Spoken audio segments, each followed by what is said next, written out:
Very pleased to be with you all today. Thank you so much for the invitation, and thank you, Logan, for the kind introduction.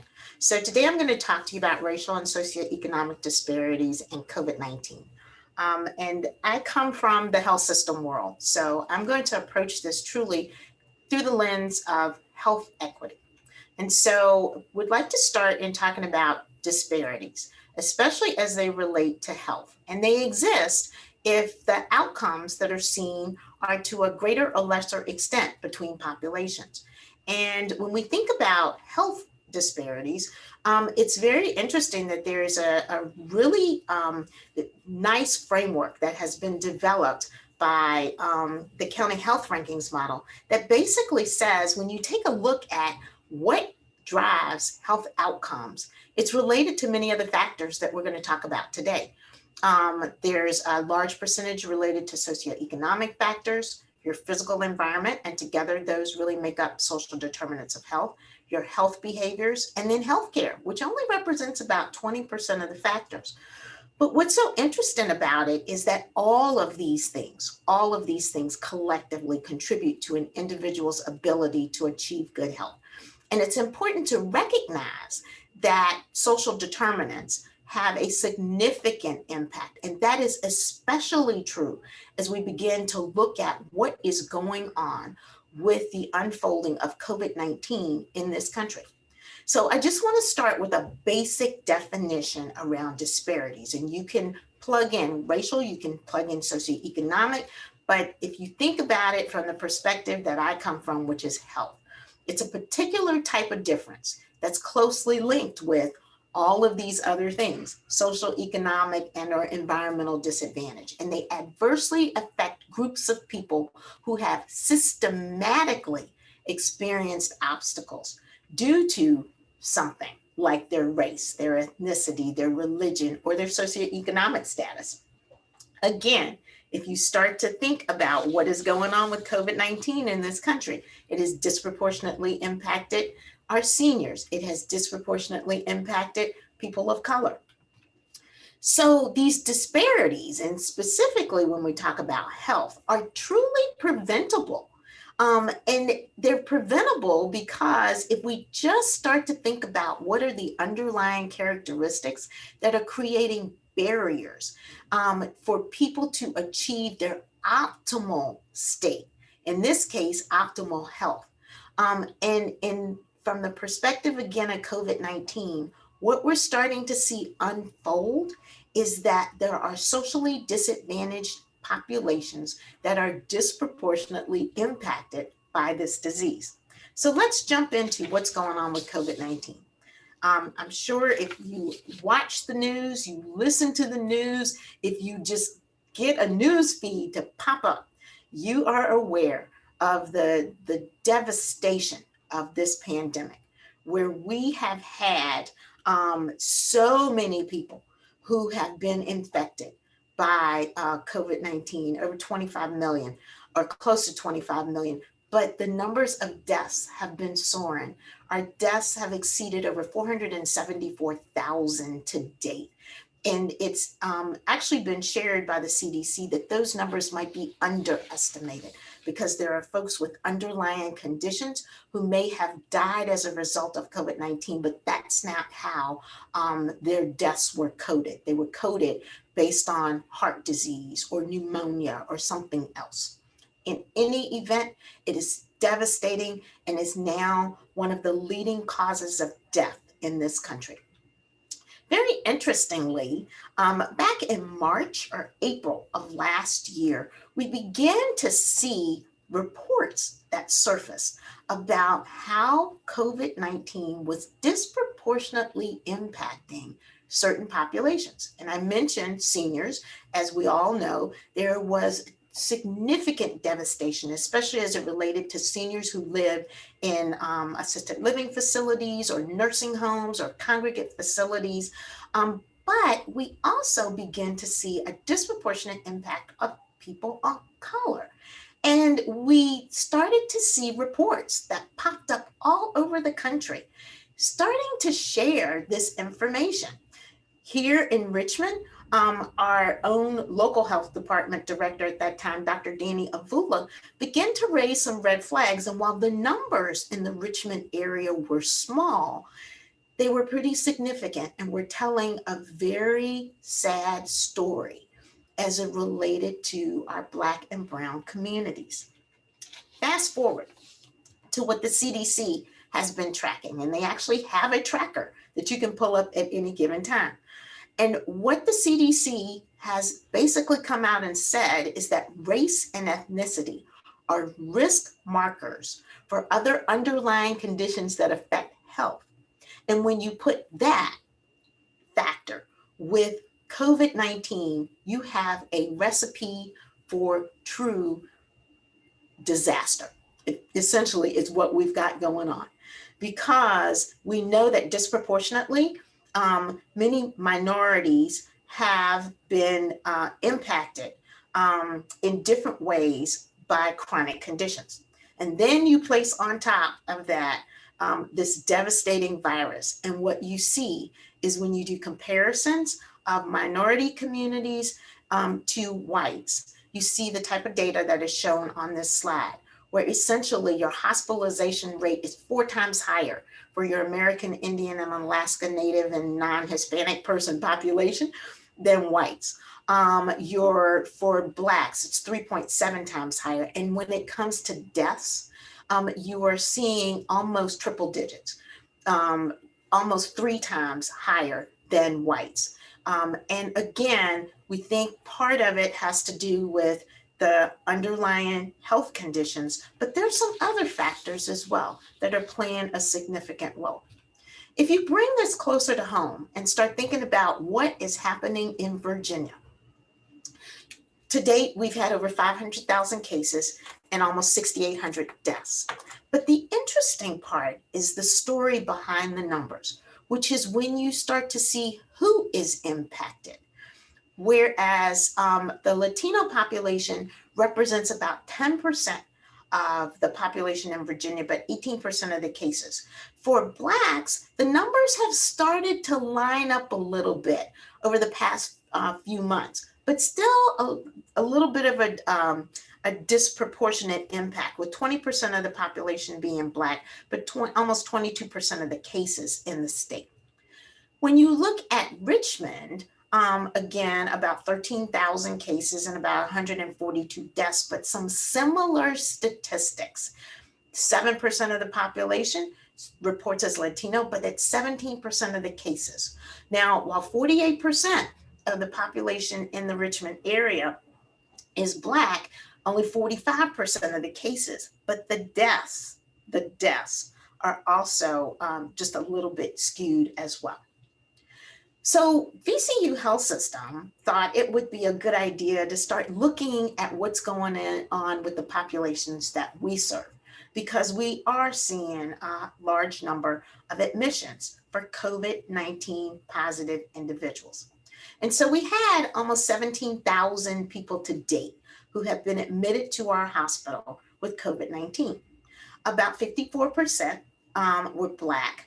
And that is a little bit higher than our population overall. It's about a little shy of 50% of our population are African Americans. And so we're seeing the disproportionate impact, but there's a large percentage for whom we don't know what their race or ethnicity is.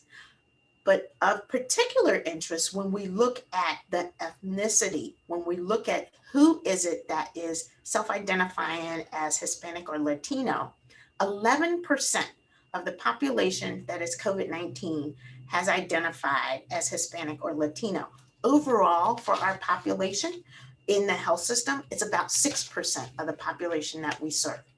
Again, raising some red flags for us about, is there something that we need to be paying attention to? Interestingly enough, our folks in our women's health services got very concerned when they really began to look at their data. And here's why.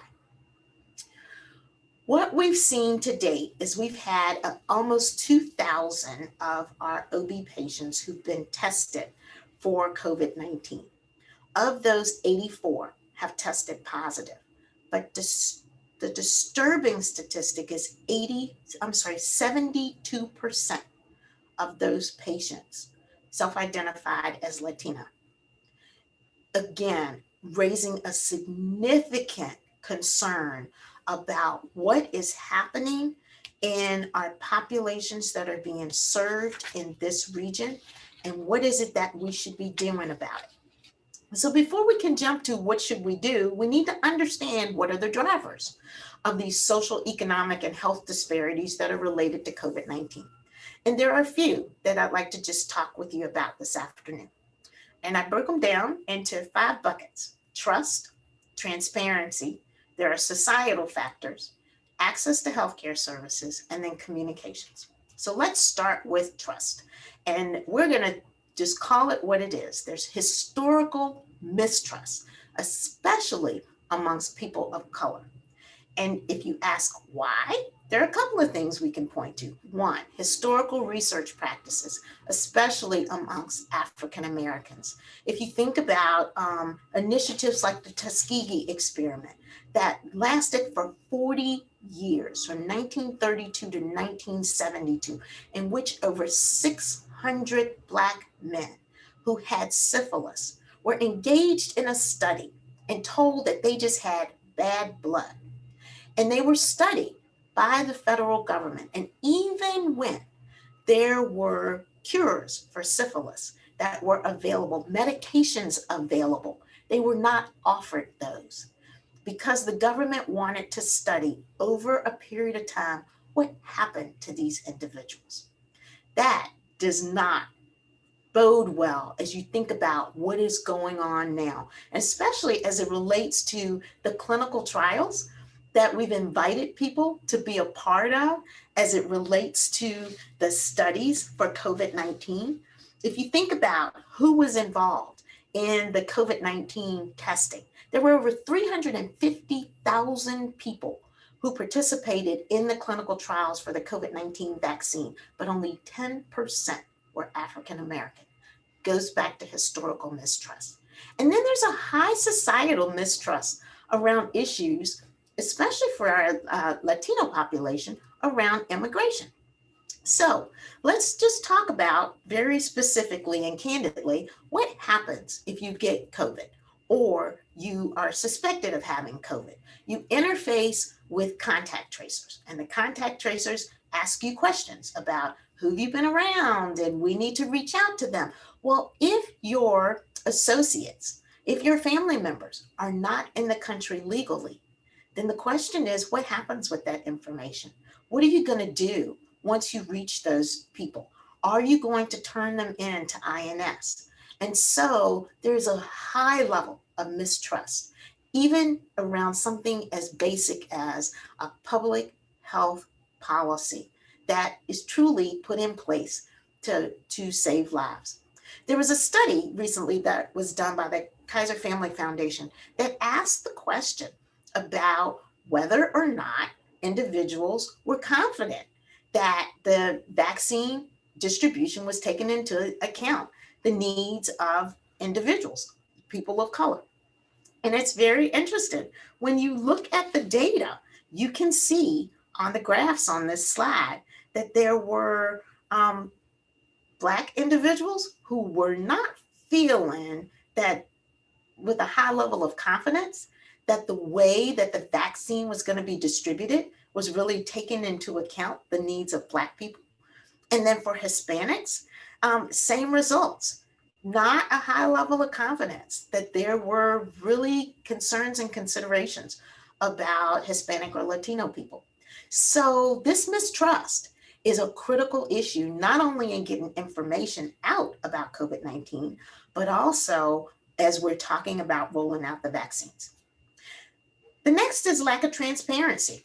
So what I found very, very interesting in doing some research about who's even collecting data around race and ethnicity is that there are only 17 states, according to the CDC, that are requiring the collection of race and ethnicity data. So I will raise the question for you. If you know that there's a disproportionate impact on people of color. There are all these studies, but yet we are not being intentional about collecting race and ethnicity data. We've already set ourselves up for issues going forward. The next issue is societal factors, such as living conditions and employment opportunities.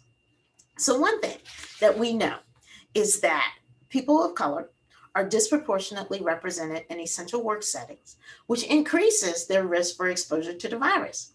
An Economic Policy Institute study that came out in May of last year basically revealed that people of color make up over 50% of jobs that are in food, agriculture, the commercial industry, as well as frontline workers.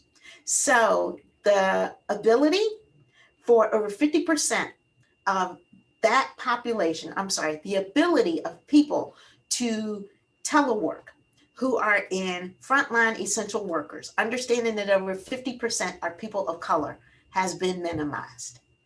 The other thing that we know, just from a housing or a living condition standpoint, is that there are studies that have been done that reveal that the Latino population has a higher proportion of multi-generational households. So the ability to socially distance, to segregate yourself away from family members who might be exposed is minimized, especially for the Latino population.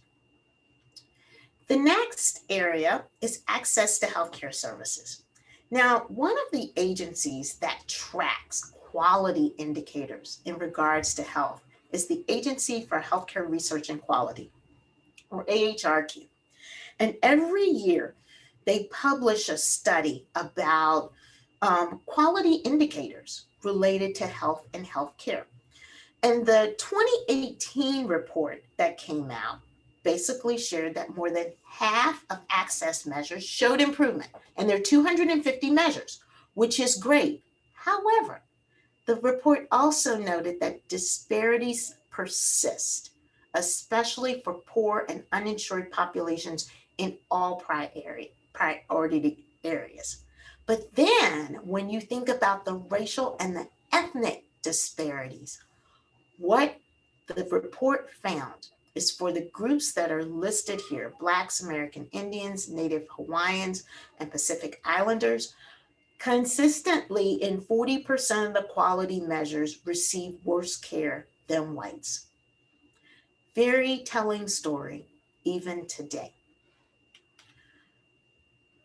Of interest also was information that came out of a Kaiser Family Foundation report that looked at across the many states, the several states that are collecting race and ethnicity data, who's getting the vaccines. And when you look at percentage of cases, and I've highlighted Virginia, you can pick any other state that you want, but I'm looking specifically at Virginia. 18% of our cases are for individuals who are Latino, 8% of our deaths, 10% of the population, but only 6% of the individuals who are receiving vaccines are Latino or Hispanic. And you can see similar trends across other states where they are collecting race and ethnicity data. And then the final area that I want to touch on is communications. This I found very intriguing because there are really several ways to think about communications. Are you delivering clear messages? Are there language barriers that you have to overcome? And then probably one of the more egregious, which has been something that I have been very concerned about, is the digital divide. So let's start with clear messaging. The question is, what messages are people of color receiving about COVID-19?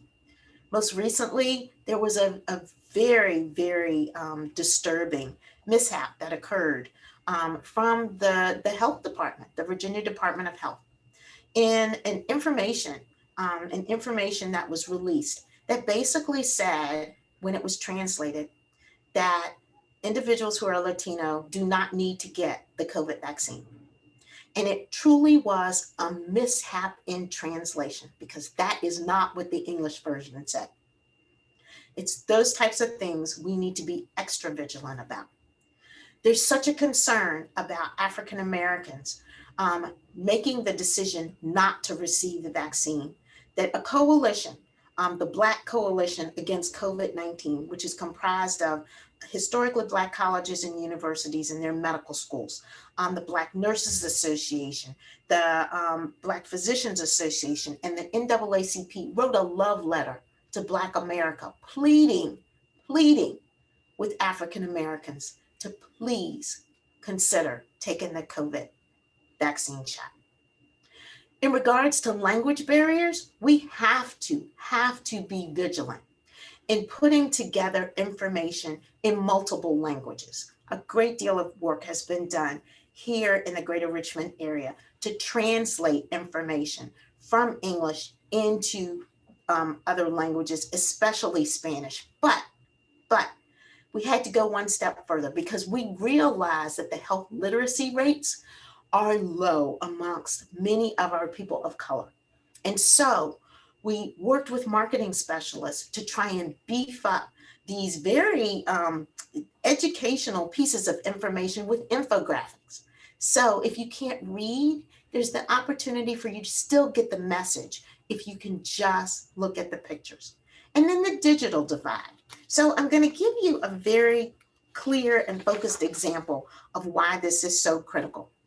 One of the things that's been happening here at VCU Health System is we have been sponsoring vaccine events for individuals 65 and older at one of our sites, the VCU Health Hub. And it has been really, it's been educational, it's been eye-opening, it's been a great experience for the entire team.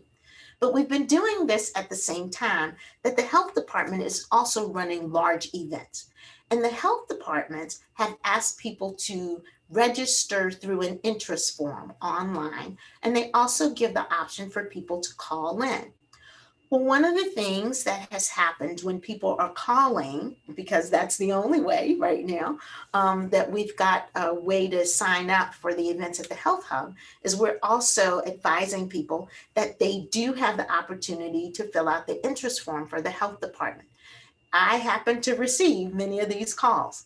It has been such an eye-opener for me, although it's one that I should not have been surprised about, to talk to so many people 65 and older who either do not have an email address, they don't have access to the internet, or they ask me, what do you mean by the internet? What do you mean register online? This digital divide is real. And it's not just about having devices, but it's about, do people feel comfortable even if they have one, and trust putting their information online. So we need to think about this as we move forward in this age of high technology. Who's being left behind? One of the things that I thought was very interesting, again, from the Kaiser Family Foundation, was a survey that was recently done, very recently, earlier this year, and published earlier this year, about which groups basically say that they trust, based on the information that they've received, that they would go ahead and take the COVID-19, or would they wait and see what happened with other people based on information that they received? And you can see the percentages. I found it kind of interesting that there are a lot of young people who said, I'm just going to wait and see. However, the percentages of Black and brown individuals who are also making that decision is very disturbing. So what can we do? How can we address these issues? So I think we first need to start with defining the opportunities. We first need to make sure we're all speaking the same language and that we're heading in the same direction as we try and tackle some of these issues. So let's start with, my apologies for definition 101, inequality. If you look at this infographic, which was published back in 2019 in a design and tech report, if you think about inequality, it's that people have unequal access to opportunities. So the two people in the red jumpsuits and the people in the blue jumpsuits, they're both standing on the ground and they're both standing under a tree waiting for the fruit to fall. Well, there's more fruit that is on the side of the tree where the people in the red jumpsuit live, and partially because the tree has grown up to favor those in the red jumpsuit. And so more fruit falls their way. And so the folks in the blue jumpsuit just have to wait and pray that some of the fruit that's available comes to them. So if we move into the realm of equality, we just give everybody the same tools so they can get access to the tree and to the fruit. Well, the problem is the tree has grown so that it favors one group over another. Well, if you think about that from a societal standpoint, these are our systemic issues, the policies, the laws, the regulations that have made access to certain things easier for one group over another, even though we give everybody equal access. So let's move to the lower quadrant, number 3, which is around equity. Equity is when you put custom tools in place so that you can make sure that disadvantaged groups have an opportunity to have access to the services. And that is why a higher ladder is in place in the equity box, because the people in the red jumpsuit didn't have equal access, even with equal tools. Now, when I've shared this with people in the past, and using a different equity, they've said, well, why don't you just take down all the systems? Well, that's justice. That's when you start dealing with the systemic issues. Make the tree right. Make it so that the fruit is evenly distributed. And then equality makes sense. But until you get there, we need to focus on equity. And as I mentioned, the world that I live in is focused on health equity, which is making sure that everybody has a fair and just opportunity to be as healthy as possible. And this is very relevant around COVID-19. It means that we need to give special attention to the needs of those at greatest risk of poor health based on some of these social and economic conditions. Dr. Paula Braveman, who is basically the guru in health equity, basically says that health equity really is our opportunity to infuse some social justice into health. And health disparities, those disparities that we talked about at the very beginning, are the metric that we use to measure progress towards achieving health equity. And so when we start to see decreases in some of these health disparities, it provides us with some evidence that we're moving in the right direction towards greater health equity.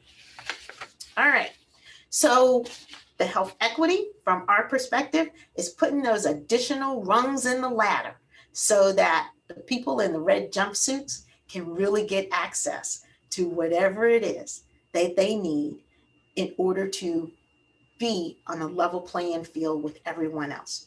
So what is it that we've done at VCU? Well, we've built a health equity structure. And know that this print is very small, but what I want to point out in this is that we've built it around our core missions related to research, patient services, training, and education. We also feel like as an academic institution, we ought to be thinking about innovation.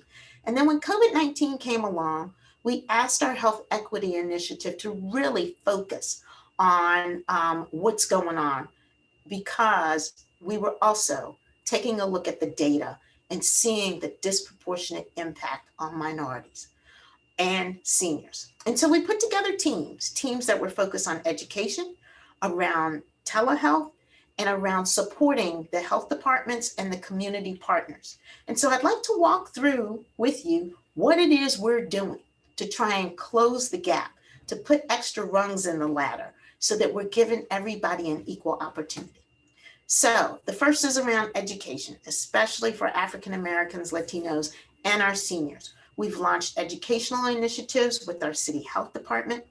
We've spent a great deal of time developing educational materials for the Latino population, as I mentioned, making sure that there were infographics on a lot of the information that's being publicly distributed, putting our experts on Hispanic radio stations to take questions, bring facts to people, We've also partnered with the regional local Chamber of Commerce and the state Hispanic Chamber of Commerce to host webinars for regional businesses, because we wanted to make sure that businesses were paying attention to their frontline workers. And then we've developed a business owner outreach strategy where we're reaching out to the businesses to ask, what are the challenges that you are facing as you're trying to be compliant with guidelines and regulations? We also partnered again with, because we were concerned about the digital divide, especially for seniors. And this map shows the mapping of where seniors live who are patients of VCU Health System. And what we found is that there are a large percentage who live in the city of Richmond, which is the clustering in the middle. And the blue dots represent the people who are dual eligible. They are both Medicaid and Medicare, which means low income seniors. And again, you can see the clustering in the middle. And so we partnered with the VCU School of Nursing to identify low income seniors who are in need of electronic devices to make sure they get in those seniors' hands and they are taught how to use them. We've also been supporting the local health districts and community partners by providing supplies and personal protective equipment, partnering with the city of Richmond to connect our uninsured COVID positive patients with the social support like financial assistance. We partnered with Bon Secours Mercy Health early in the pandemic to purchase and distribute masks, especially for individuals living in group homes and Latino communities. And as I mentioned, we've launched vaccine clinics to support our more vulnerable populations. And so I want to end with this and leave a few minutes for us to talk. As healthcare providers, and this is a quote that came from the president of MCV Physicians a few months ago. He said in a meeting with many of our faculty, as healthcare providers, we own the outcome of our patients, because when they come in to see us, we say we're responsible for your health. And we spend a lot of time and resources providing quality care and tracking outcomes. But we need to be thinking more about what happens to our patients when they leave our facilities. What's going on in their communities? What are all of the underlying factors that impact their overall health? And with that, I'll close. Here's my contact information, and I will stop sharing so that we can take some questions. Thank you, Sheryl. That was amazing and eye-opening and insightful. I hope everyone enjoyed her presentation. I'm going to read a question from the chat. Could you speak to how VCU Health is ensuring representation/diversity with clinical trials related to COVID-19? So that is a really good question. And we've got some limited trials. And I'm not sure if we have been as intentional as we could be. But I also want to acknowledge that one of the things that VCU has been trying to do is increase representation across groups for all clinical trials. And so this is not something that is just focused on COVID-19. And there are efforts that have been put in place all across the community to try and be more intentional with outreach, to also be more intentional in understanding what some of the concerns are from various populations about engagement in clinical trials as well. So the long-winded answer is we're not where we need to be, but there is at least an understanding and acknowledgement that work needs to be done. Sheryl, I know you're really involved in with the senior populations, like you mentioned, the Health Hub vaccine clinics. Could you talk a little bit about what's going on with the faith community? Sure. So I'm very excited to be involved in discussions that are now happening with representatives from the faith community.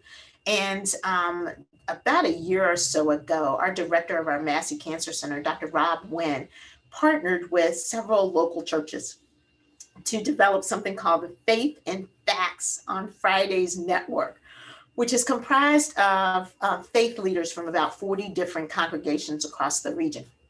And they spend a great deal of time trying to identify what are some issues that people in faith communities are concerned about.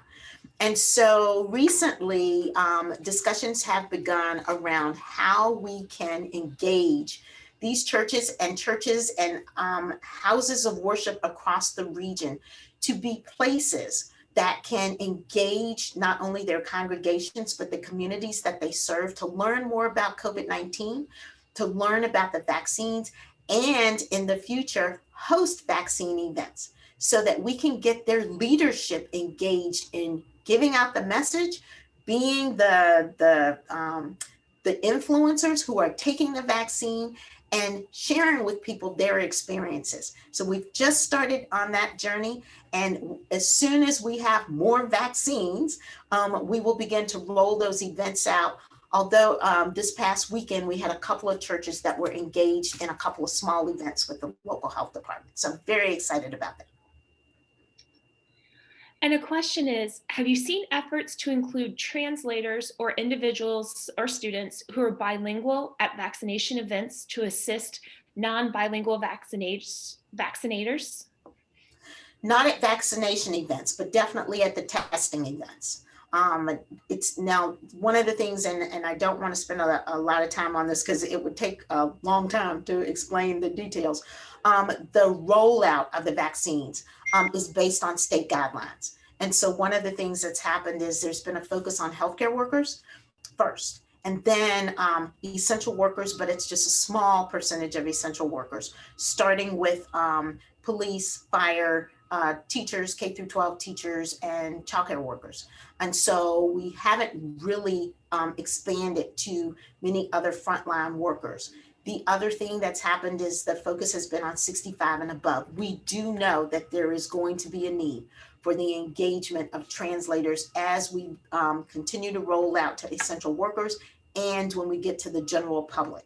And so if there's an interest, please use my email, let me know, because there's a whole group that's trying to really help engage people to help the community understand why vaccination is so important. Right, there are two kind of technical things in chat. One is just to let everyone know that the Wright Center is also doing a health equity series. And secondly, Sheryl, there was a question if you would be willing to share some of the links to the data that was in your presentation. And yes, we will have the presentation posted so everyone will have access to that.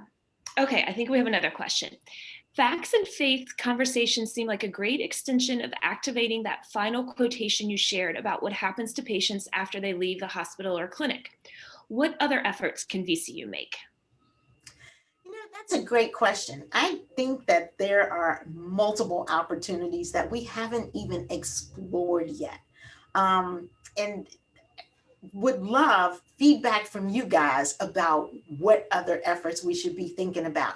Please note that the teams from VCU that have been engaged in the community outreach activities have had their boots on the ground for about 5 weeks now. So we are running very, very fast and would love as much input, as many ideas as people can provide. Here's an idea. Is cultural competency considered along with health literacy? Yes, most definitely.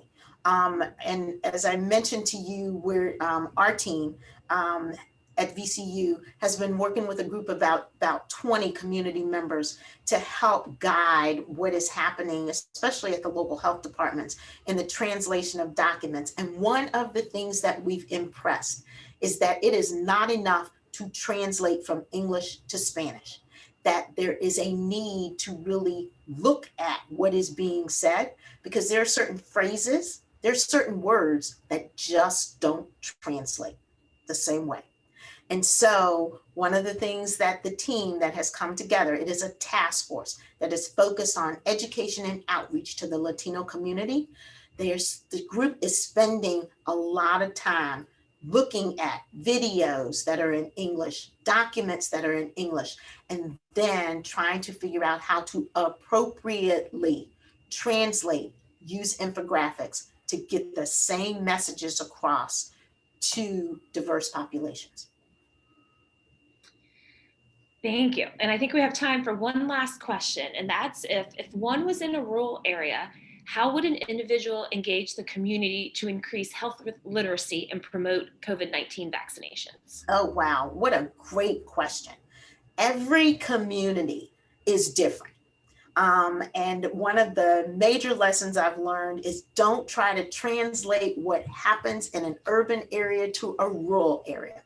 So, the advice that I would give is find your community leaders, find the influencers, work with the local health departments to address that question. Because the response, while you can take best practices and evidence based practices and look at them, the important part is how do you integrate, assimilate those findings to fit your community.